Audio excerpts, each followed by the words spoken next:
Isaías, capítulo 12, versículo 1 adiante, está escrito assim: Naquele dia você dirá: Eu te louvarei, Senhor, pois estavas irado contra mim, mas a tua ira desviou-se, e tu me consolaste.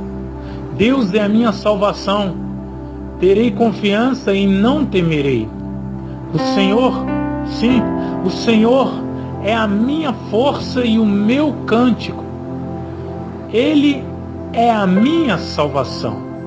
Com alegria vocês tirarão água das fontes da salvação. Até aqui. Esse capítulo ele contém 6 versículos. E eu li até o 3º versículo. E o que nós podemos aprender com esses versículos que nós já lemos e com os outros em relação à palavra e à vontade de Deus para as nossas vidas nesse dia de hoje? Primeiramente, nós temos que entender o contexto dessa palavra, o contexto desse cântico, o contexto dessa expressão, dessa profecia, dessa palavra de Deus para com o povo de Judá naquele período e para com o povo de Deus nos dias de hoje. Primeiramente, o texto fala sobre, a profecia fala sobre um momento de alegria, sobre um dia que o povo iria se alegrar, sobre um dia que o povo teria motivo suficiente para louvar, engrandecer e se alegrar diante do Senhor e anunciar as grandezas de Deus, o livramento do Senhor e a sua salvação. Ele está falando de um dia específico, de um dia futuro, porque naquele momento o povo estava presenciando de uma certa forma calamidades, estava presenciando de uma certa forma juízos da parte de Deus. Por isso que ele diz: pois estavas irado contra mim, mas a tua ira desviou-se e tu me consolaste. Esse período era um período que o povo tinha virado as costas para Deus. O povo tinha rejeitado ao Senhor. O representante deste povo, que era o rei Acais, estava levantando altar para ídolos. Ele, por estar rejeitando a Deus, por ter até mesmo sacrificado o seu próprio filho para os ídolos, para os deuses pagãos, ele, nesse momento de Deus, está entregando aquela nação a guerras, a serem atacados pelos seus inimigos. Esse homem, este rei, ao invés de se arrepender dos seus erros, junto com o povo de Judá, e buscar a Deus o livramento, esse homem vai buscar auxílio da Assíria, a ponto da própria Assíria trazer um peso sobre eles, cobrando impostos pesados, a ponto da Assíria abandonar eles, protegeu ele em parte por causa dos benefícios que eles estavam trazendo para a Síria, mas em parte a Síria deixou eles por conta de si, a ponto da nação de Judá perderem guerras, a ponto dele perderem milhares de soldados, a ponto de famílias ter sido ceifadas, de pessoas ter sido mortas por causa desse rei que estava virando as costas para Deus, por causa desse representante da nação, representante do povo de Deus virando as costas para Deus, conduzindo aquela nação à idolatria, conduzindo aquele povo à idolatria. Isaías libera profecias pesadas para aquele povo, onde você encontra em Isaías capítulo 7, Isaías capítulo 7, Isaías capítulo 8, você vai ver profecias pesadas de ira, de julgamento contra o povo de Deus. Mas Deus sabe que em meio a um povo que vira as costas, em meio ao povo que despreza o Senhor, em meio ao povo que vira as costas para Deus, em meio ao povo que busca idolatria, que busca satisfação fora de Deus, que busca refúgio para as suas guerras, em braços humanos, na força do homem, ao invés de se arrepender em buscar em Deus, Deus sabe que existe o remanescente, Deus sabe que existe os fiéis, Deus sabe que existe aqueles que têm temor ao Senhor, que está ali vivendo essa calamidade, porque está em meio a um povo merecedor da ira de Deus. Mas até mesmo os fiéis estavam desanimados, até mesmo os fiéis estavam perplexos com a situação, duvidosos. Mas Deus utiliza o profeta Isaías para começar a liberar palavras. Se o capítulo 7 e 8 falava de juízo, a partir do capítulo 9, eles começam a ouvir uma palavra de conforto. Eles começam a ouvir profecias de paz. Eles começam a ouvir profecias que apontavam para a vinda de Jesus Cristo, para a vinda de um homem a qual estaria o poder de Deus sobre ele, e estaria o governo sobre ele, e que não seria um rei que estaria conduzindo o povo para o desespero, conduzindo o povo para o suplício, conduzindo o povo para longe de Deus, mas que seria um rei que estaria trazendo o povo de volta para Deus, trazendo o povo de volta a alegria em Deus, trazendo o povo de volta a viver a abundância, a viver a paz, a viver a harmonia de um povo guardado e protegido pelo Senhor. Então, a partir do capítulo 9, no capítulo 9, no capítulo 11, nós começamos a ver profecias de conforto, profecias que anunciaria a vinda de um rei, a vinda de Jesus Cristo, a vinda do Messias. E o capítulo 12, há essa expressão que quando esse dia chegar, o povo iria louvar ao Senhor. Que quando esse dia chegar, o povo iria cantar a Deus. O povo iria reconhecer que Deus estava irado porque o povo era merecedor. Mas Deus, por causa da sua aliança, Deus, por causa daqueles que mesmo deixando a desejar com a sua fé, eles estariam sendo despertados a olhar para a esperança.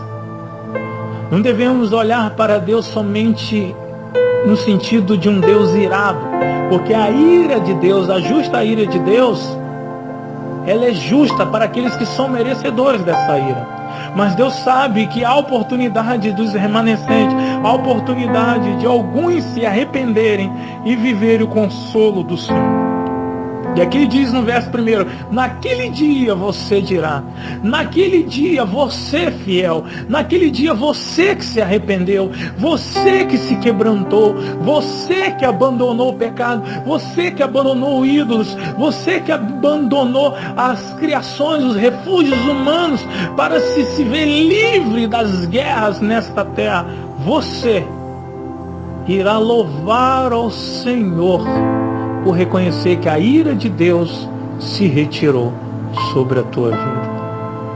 Há momentos que o povo de Deus sofre de uma certa forma a ira de Deus por não estar vivendo em conformidade com a palavra de Deus. Mas gostaria de dizer para você que há também uma palavra de esperança. Deus não tem somente uma palavra de juízo.